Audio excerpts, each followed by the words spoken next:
여호수아 2장 15절에서 24절입니다. 15절.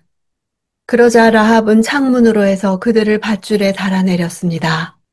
라합의 집이 성벽 위에 있어서 성벽 위에 살았던 것입니다. 여리고는 이중 성벽의 요새였습니다. 이중 성벽은 중기 청동기의 팔레스틴 성들에서 흔히 발견됩니다.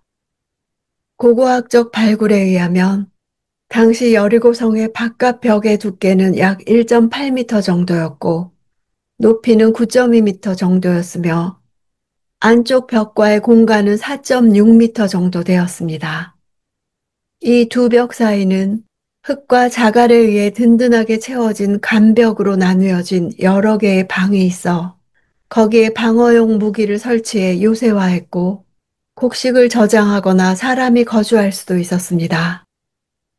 아마 여기에 사는 사람들은 여리고의 변방으로 내몰린 사회적 소외층이었을 것입니다.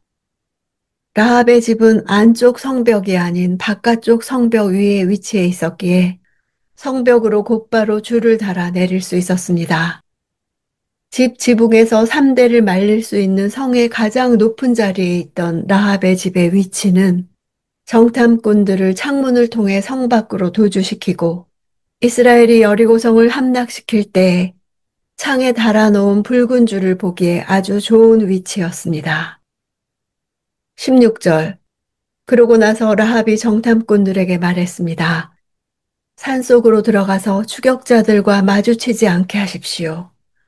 거기에서 추격자들이 돌아갈 때까지 3일 동안 숨어 있다가 그 후에 당신들의 길을 가시면 됩니다. 유다 광야에 있는 산악지대에는 숨을 수 있는 동굴들이 많이 있었고 병사들이 쫓아간 요단강과 다른 방향입니다. 병사들은 예상 도주로로 추정되는 강을 수색하며 경계를 강화하고 있을 것이니 강으로 가지 말고 산으로 가 숨어 있으라 한 것입니다. 18절. 우리가 이 땅에 들어올 때 우리를 내려보낸 이 창문에 붉은 줄을 메어 놓아야 할 것이요. 또 당신 부모와 당신의 형제 자매와 당신 아버지 집안 모두를 당신 집으로 모이게 해야 할 것이요. 붉은 줄은 홍색 실로 만든 줄을 말합니다. 이는 출애굽할 때의 장자 재앙 이야기를 생각나게 하며 6월절 어린 양의 피를 연상시킵니다. 집안에 머물러 있어야 한다는 조건도 출애굽 사건을 연상케 합니다. 라합의 구원 이야기 안에는 출애굽기의 6월절 모티브가 담겨 있습니다.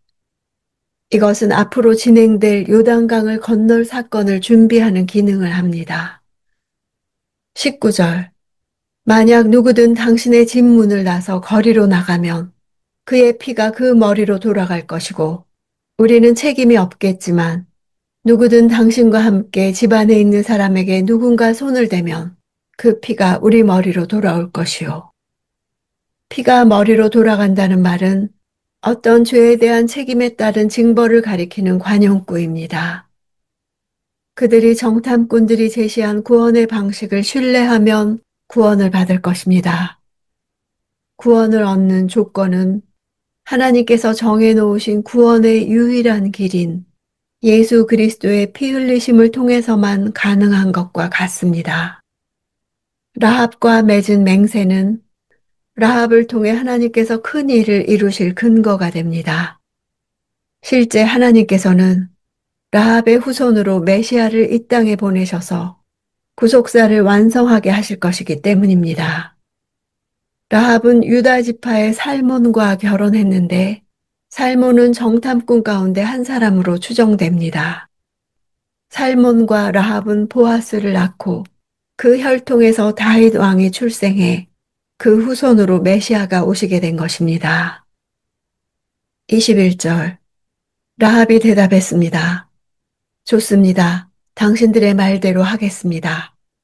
이렇게 라합은 그들을 보냈고 그들은 길을 나섰습니다. 그러고는 창문에 붉은 줄을 메어 놓았습니다. 히브리어 티크바라는 단어는 줄이라는 뜻이고 소망이라는 뜻의 단어와 동음이의어입니다. 소망과 줄의 의도적 연결은 라합과 그의 가족이 살아날 수 있는 유일한 생명줄인 소망의 줄을 보여주는 것입니다. 붉은 줄은 라합과 그 가족들에게 구원의 소망인 것입니다. 라합은 정탐꾼과 언약한 표인 소망의 줄을 길게 내리우고 구원을 기다렸고 마침내 구원을 받았습니다. 24절. 그들이 여호수아에게 말했습니다.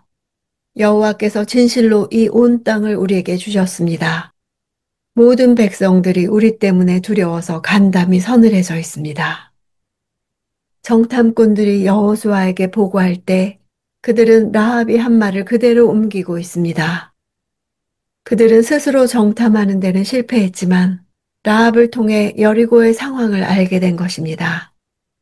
가나안 정복에 대한 계시는 이스라엘에게 주어진 약속이었고 1차적으로 이스라엘 안에서 고백되어야 할 확신이었습니다.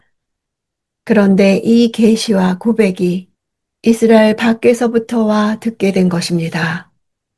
적들이 두려워 간담이 서늘해져 있다는 표현은 하나님께서 적들에게 두려움을 주셨다는 의미로 앞으로 있게 될 여리고 전투의 성격을 암시합니다. 즉, 여리고 전투는 하나님께서 대적들에게 두려움을 안겨주는 방식으로 싸우시는 거룩한 전투가 될 것입니다. 라합의 신앙 고백은 여호수아와 이스라엘에게 승리에 대한 확신을 심어주는 말이 됐습니다. 여호수아서의 정탐꾼 이야기는 민수기의 정탐꾼 이야기와 사뭇 다른 결과를 보여줍니다. 민수기의 정탐꾼 이야기에서 정탐꾼들의 보고로 이스라엘 백성의 마음이 녹아내렸다면 여호수아서의 정탐꾼 이야기에서는 가나안 백성의 마음이 녹아내렸다는 것을 듣습니다. 상황이 역전된 것입니다. 하나님은 이스라엘이 승리할 수 있는 비결을 라합의 믿음을 통해서 보여주셨습니다.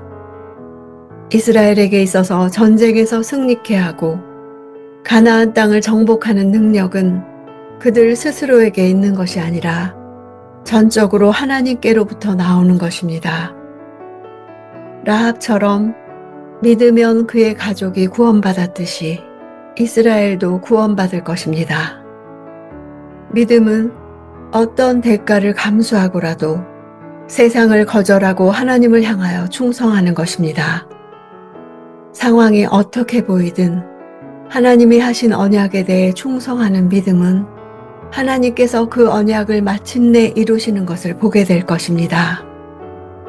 하나님께서 약속을 신실하게 이루실 것을 믿는다면 우리가 할 것은 오직 그 하나님을 신뢰한다는 믿음의 고백인 것입니다.